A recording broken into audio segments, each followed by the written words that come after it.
al Megacenter, a otros,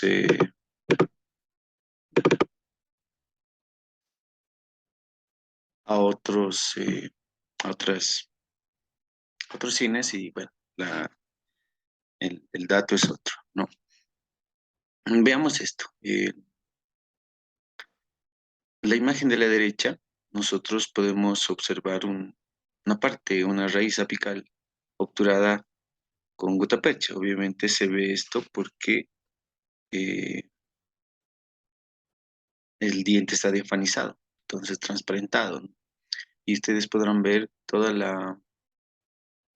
el volumen, ¿no?, que se tiene a ese nivel. No es un elemento cónico, no es un elemento, eh, no es un tubo recto, tiene diferentes deformidades y evidentemente, ¿no?, la obturación debería de lograr aquello, ¿no? Con los parámetros de la izquierda que ustedes pueden ver, curvaturas, grosores y observar, ¿no?, densidades, radiopacidades, longitudes, cuerpos, etcétera. O sea, la obturación básicamente va a reflejar varias cosas.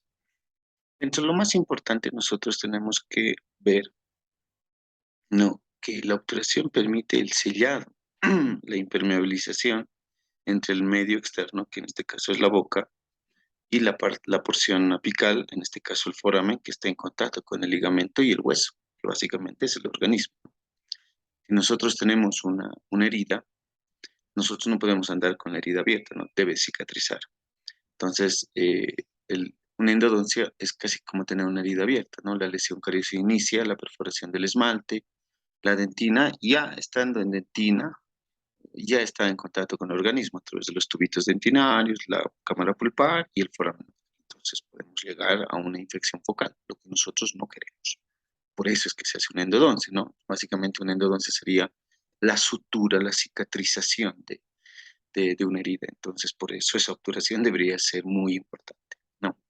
Y bueno, todo esto conlleva en qué momento obturar, cuándo, o sea, vale decir, si nosotros obturamos en una sola sesión, en la segunda, en la tercera, cuando la longitud de obturación no se modifica después de obtener la longitud de trabajo. Y obviamente, ¿no?, todo el material que se requiere para esta obturación. Los aspectos importantes, evidentemente, es todos los materiales que nosotros utilizamos y las técnicas también. A partir de eso nosotros hablamos de cementos hoy por hoy, pero en algún tiempo la odontología general y evidentemente a nivel de universidades o el pregrado se sigue utilizando pastas a partir del cemento de Grossman, que básicamente es el SOE. El núcleo mundialmente utilizado hasta por el momento sigue siendo la gutapercha. Los métodos de obturación hay técnicas en frío y en calor. Vamos a aprender las técnicas en frío. Y el sellado coronal del orificio, ¿no?, que después de obturado el conducto, nosotros debemos taponar o obturar el conducto con un material que no sea hidrosoluble, ¿no? En este caso tenemos cementos provisorios, la suma de varios materiales como ionómero, resinas, ¿no?, provisionales, hasta que el diente sea restaurado. Recordemos que nuestra especialidad es una especialidad a medias. Obturamos el conducto y listo, falta la restauración, que es muy importante, ¿no? Entonces, a veces se tiene esos datos.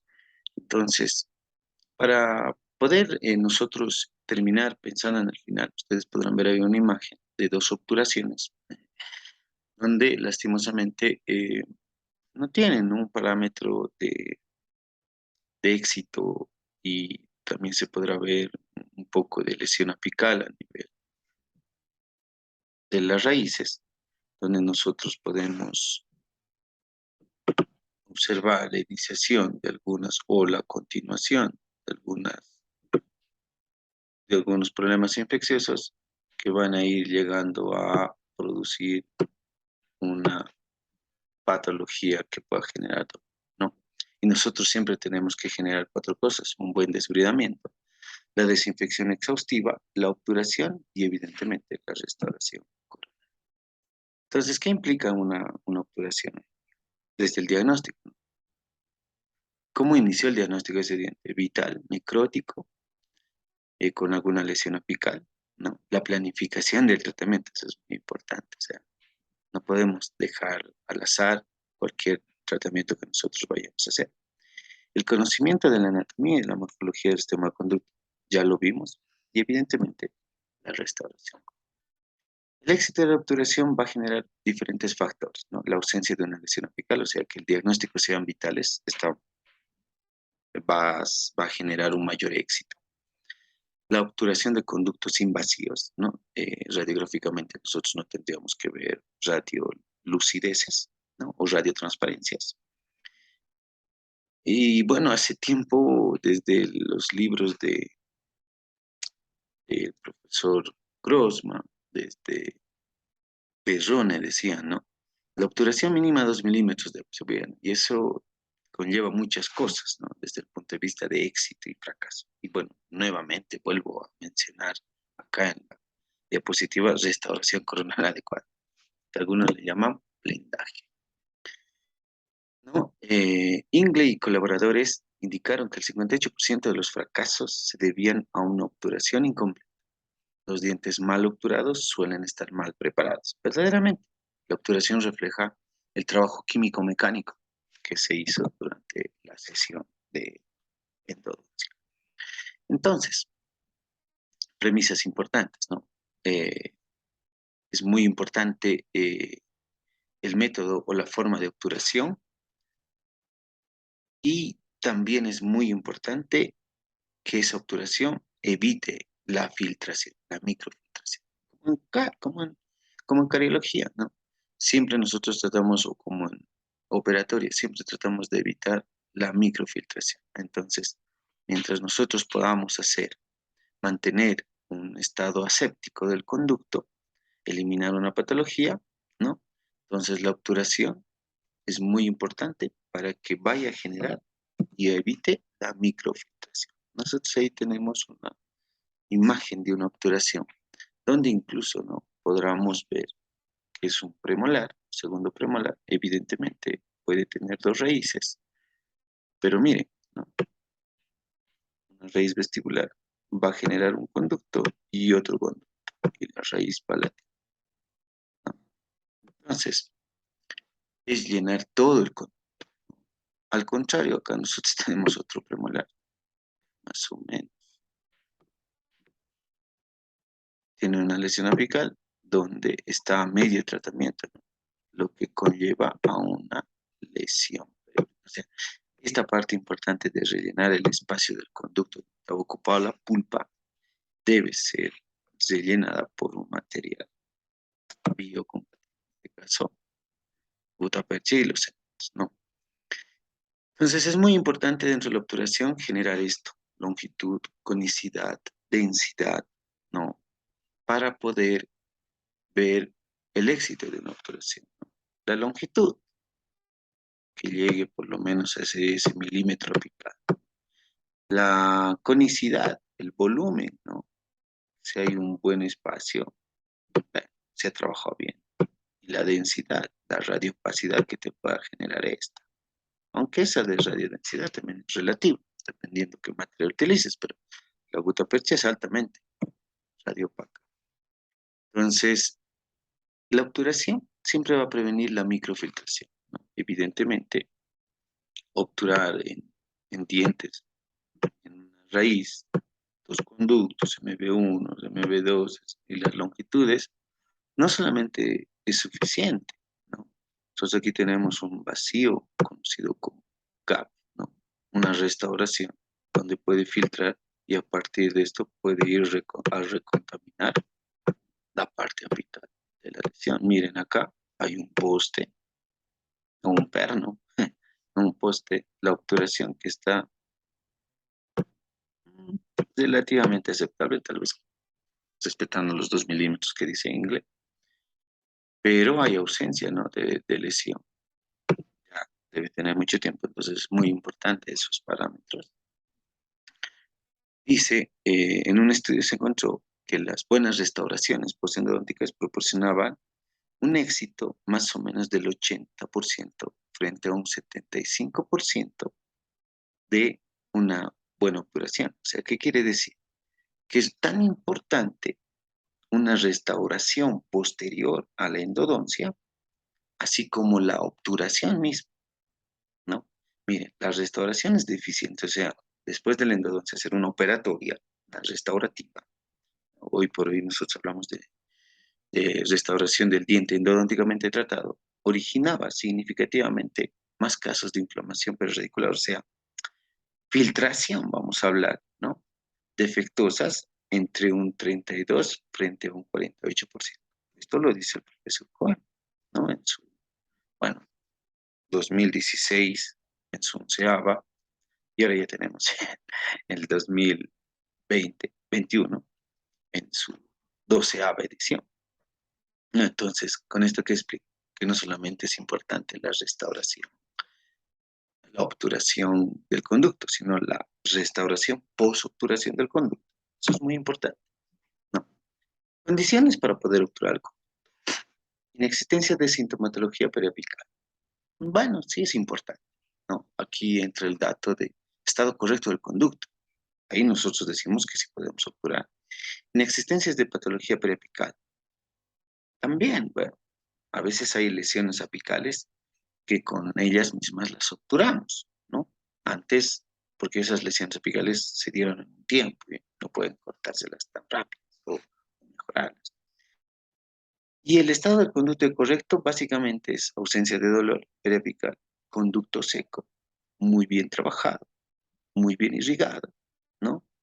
Con ausencia de patología preapical, lo ideal, y ausencia de dolor, ausencia de olor, ausencia de supurado dentro del conducto. Integridad de una restauración temporal, si es que se hizo más de una sola sesión. Hoy por hoy, generalmente se trata de generar una endodoncia en una sola sesión. Esto también depende del grado de dificultad del caso, ¿no? Antes se hacían cultivos bacterianos para poder observar si ese conducto era pasible ya a una obturación y una baja carga bacteriana. Hoy por hoy ya no, porque evidentemente el transporte y la, la microbiología dentro del conducto y en el transporte cambia totalmente. Entonces, los principios para esto, ¿no? Básicamente es generar una longitud apical y que esa longitud apical vaya a generar con la instrumentación un tope, ¿no? Siempre debe generarse un grado de compactación, como ustedes podrán ver, ¿no? Acá tenemos los límites apicales y básicamente yo estoy o al ras o a 1 milímetro, no más de los 2 milímetros. Un cuerpo voluminoso, un cono que empieza en cervical y termina en apical, del cono. La radioopacidad que se vaya a generar a partir de esto, ¿no? Ahora, ¿qué instrumental nosotros? Evidentemente te lo voy a pasar un poco más rápido porque se habló en instrumental. Necesitamos espaciadores digitales, los condensadores, el clic 1, ¿no? Transportadores de calor, que en algún momento se utilizaban. Y bueno, esto del léntulo, sí, algunas escuelas la siguen utilizando, algunas no, hay que tener mucho cuidado porque esto trabaja bajo un impulso mecánico a través del micromotor y contraángulo. Entonces es muy bueno saber que esto no debe trabarse en el conducto. Algunos lo siguen utilizando, personalmente no, pero sirve para llevar el cemento al conducto. Los conos de gutta percha, ¿no? Que son muy importantes, los conos de papel absorbente, está dentro de un paso previo para poder secar el conducto. Bueno, hay diferentes otras formas de poder obturar, pero inicialmente, básicamente nosotros necesitamos aquí, ¿no? ¿Qué debemos generar? Siempre este tope, ¿no? El asiento apical, para que el cono de gutta percha no se sobreextienda sobre esas 200 o 250 micras que no debieron ser tocadas por la instrumentación. Por eso es que básicamente, más o menos, nosotros obturamos con calibres entre 35 idealmente o 40 para generar ese tope un poquito más allá de esas 250 micras de la obturación. Entonces, hay diferentes formas de poder personalizar el cono, ¿no? Y una de esas es, bueno, no la cortamos con un gilet, podemos cortarla con un bisturí estéril, porque hay diferentes formas de poder tener ápices, ¿no? Estas son impresiones de cono de los ápices, y es así como se ven a nivel apical, y eso también va a generar un tope apical. No, entonces hay diferentes conos, de diferentes formas, y entonces muchas veces es mejor cortar, no sé, medio milímetro, un cuarto milímetro de ese cono para generar una uniformidad y ese asiento, ese tope apical, ¿no? Hay diferentes formas de poder impresionar el lápice, reblandeciendo la gutapercha con, por ejemplo, el eucalipto, el mismo eugenol, nos ayudaría. Una de las formas más importantes de estandarizar los conos y los instrumentos también, ahí está la regla calibradora, que sería muy útil, ¿no? Para ver en qué número estamos y ver si ese cono verdaderamente corresponde al calibre que dice el número. ¿Por qué? Porque los conos vienen de ese tipo de forma. Entonces, dentro de dentro del material de núcleo tenemos a la gutapercha, y esa la gutapercha es la inicial. Ahora, las pastas o los cementos son los acompañantes, son el relleno, pero evidentemente el que más debe ocupar espacio es la goma, y evidentemente el cemento va a ir a conjuncionar los varios conos de gutapercha que van a ir a unirse para generar un monobloco: gutapercha, cemento y pared dentinaria del cono. Entonces, los conos cumplen una función accesoria, ¿no? Los conos accesorios, y el cemento y la pasta selladora, bueno, van a utilizarse como igual un aditamento a partir del cono principal. Entonces, si ellos rellenan algunas aletas y istmos que hayan sido obturados y o trabajados, ¿no? Entonces, hay algunos principios del relleno radicular ideal, ¿no? Como el cono, por ejemplo: flexible, amoldable, introducción fácil, que no se expanda, menos que se contraiga. Bueno, lo ideal sería que se expanda tal vez un poquito, impermeable a los fluidos, antiséptico, no altere el color del diente, eso es muy importante, ¿no? ¿Por qué una endodoncia cambia de color después de una obturación, de un tratamiento? Y la mayoría de las veces es por el cemento o por la pasta. ¿Con qué nosotros obturamos? Con el SOE, cemento Grossman. ¿Qué tiene el SOE? Eugenol, y el eugenol va a ir a pigmentar el diente. Hoy por hoy ya hay algunos cementos que evitan aquello, ¿no? Fácil de eliminar, si hay que volver a retratar, sin sabor, sin olor, duradero, radiopaco, estéril o esterilizable, bacteriostático, no tiene el color del diente, o sea, muchas cosas. Y entre esos tenemos a los conos de gutapercha, idealmente utilizados hoy en día, ¿no? Y entre otros también tenemos aquellas pastas y cementos que también nosotros podemos utilizar, ¿no? Ahí están diferentes conos de gutapercha, que viene básicamente del jugo del árbol de la Isonantrapercha. Se retira a partir de eso, pero vamos a ver, ¿no? Que ese cono gutapercha que nosotros lo tenemos, aunque lo van a tener ustedes en la clínica, básicamente no es un cono de gutapercha, pero veamos. Esa gutapercha ¿qué capacidades tiene? Baja toxicidad, irritabilidad tisular escasa, menor actividad alergénica, bien tolerada, y por eso es biocompatible, ¿no? Entonces, generalmente, un cono gutapercha estéril es muy bueno. Bueno, ¿cómo nosotros eliminamos o desinfectamos al máximo la gutapercha? ¿No? No podemos esterilizarla por calor, se complica. Se desinfecta, y básicamente en 5 minutos de hipoclorito, ya, la gutapercha está limpia de cualquier sustancia orgánica. Lo puedes pasar un minuto más en alcohol y listo. Ahí terminó, secas con una gasa estéril y lo llevas con cemento al conducto. No, eso es muy importante. 5 minutos de hipoclorito, puedes colocarle un minuto en alcohol para fijarlo y listo. Hay diferentes tipos de gutapercha, alfa y beta. Dentro de la alfa tenemos a la ideal, y la beta, bueno, que gutapercha generalmente está fría, ¿no? Esa es la que nosotros tenemos. Y esto es muy importante. Miren, un cono de gutapercha, ¿cuánto por ciento de gutapercha tiene? Cerca al 20. ¿Qué es lo que más tiene? Óxido de zinc, cerca a un 80. Nosotros básicamente estamos operando con óxido de zinc, ¿no? Y los otros aditamentos que son sales, metales, resinas, eh, el, el bario que le da la radiopacidad, etcétera, etcétera. Entonces, nos preguntamos, ¿no? ¿Por qué estamos operando el cono? Y bueno, hay conos estandarizados, y al igual que con el conducto, hay también ya de diferentes formas, ¿no? Ahí está, del 15 al 40, con las mismas longitudes, este de día por ejemplo, tiene ese corte, ese milimetrado para poderlo observar de mejor forma. Vienen allí de otras formas igual, pero que se pueden utilizar para poder obturar. Entonces, ahora miren, ¿no? Tenemos este tipo de gutapercha que viene ya colorada, ¿no? Ahí del arrueco, que también es utilizada.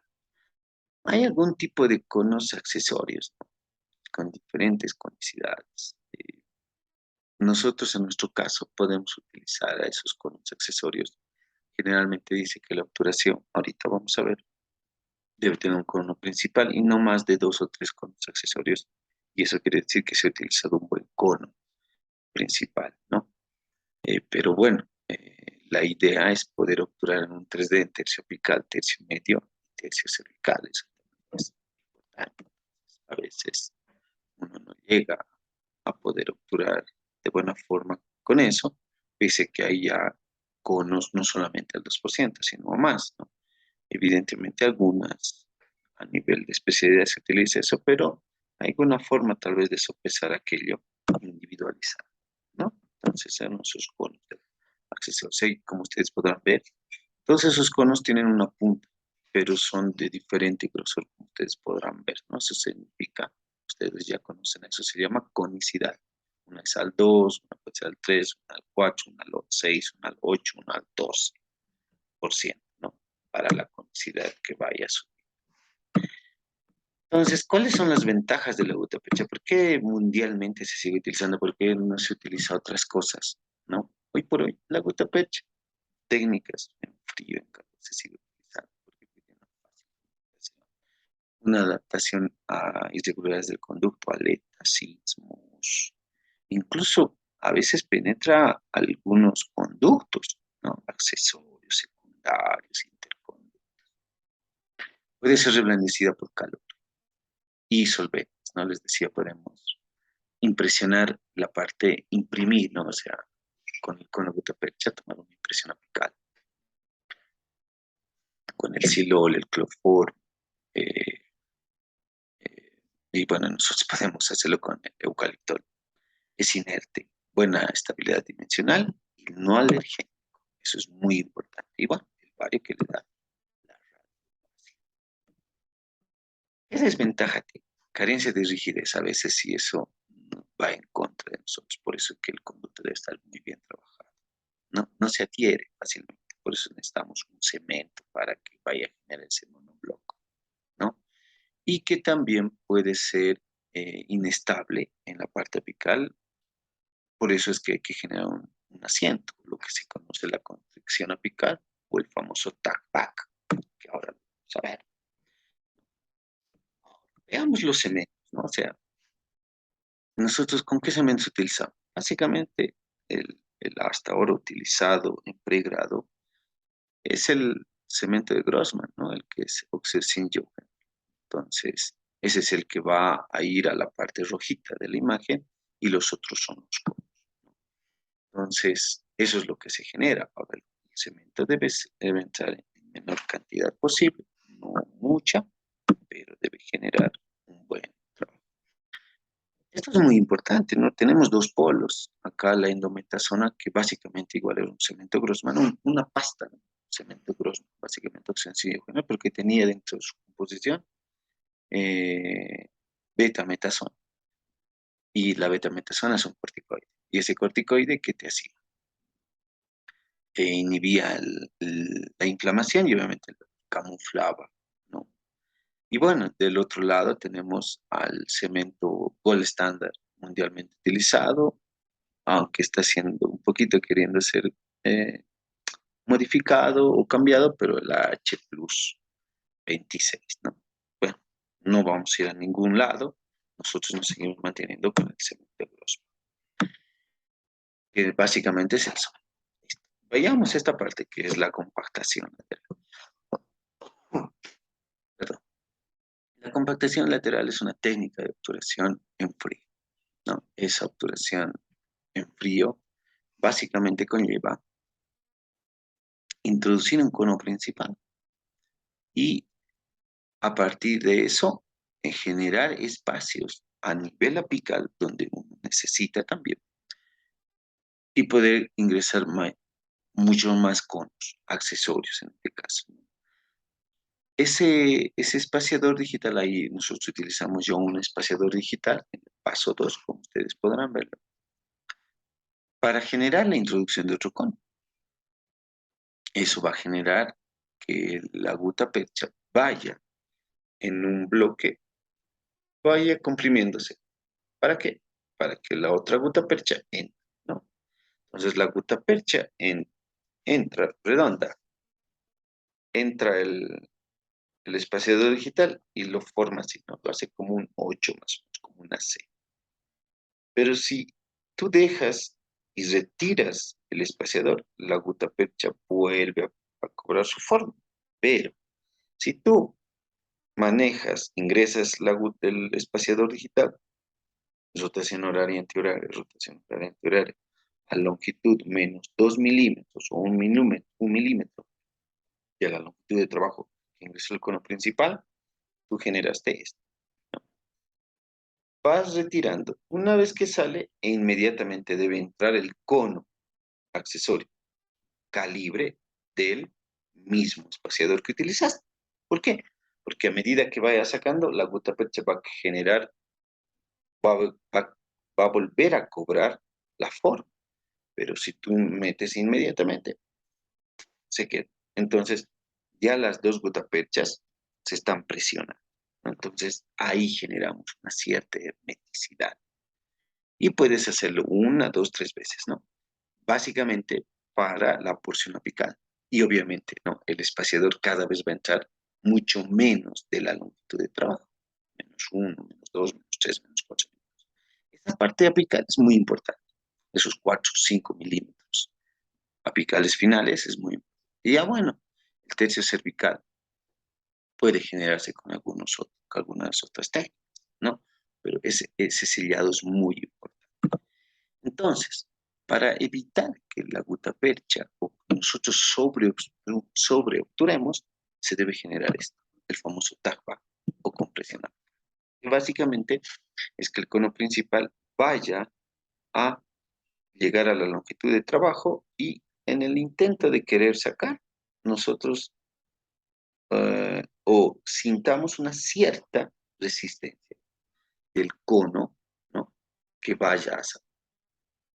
Entonces tenemos que aplicar un poquito más de fuerza y sacar. ¿Qué quiere decir? Que más o menos el cono está abrazando esa parte apical en como en un molde. Y por eso es que les decía, ¿no?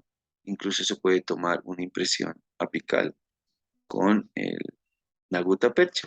Ponemos un minuto en silol, llevamos al conducto, tratamos de imprimir, obviamente un cono un poco mayor, dejamos ahí, imprime y sacamos. Vamos a ver más o menos. Es una T.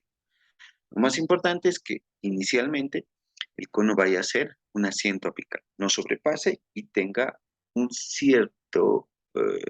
una cierta resistencia antes de sacar. Tú puedes cortar con la regla calibradora de gutta percha. Entonces, esa compactación lateral, ¿no? Debe generar la elección del cono maestro, ¿no? Conos no estandarizados se pueden adaptar, ojo, ¿no?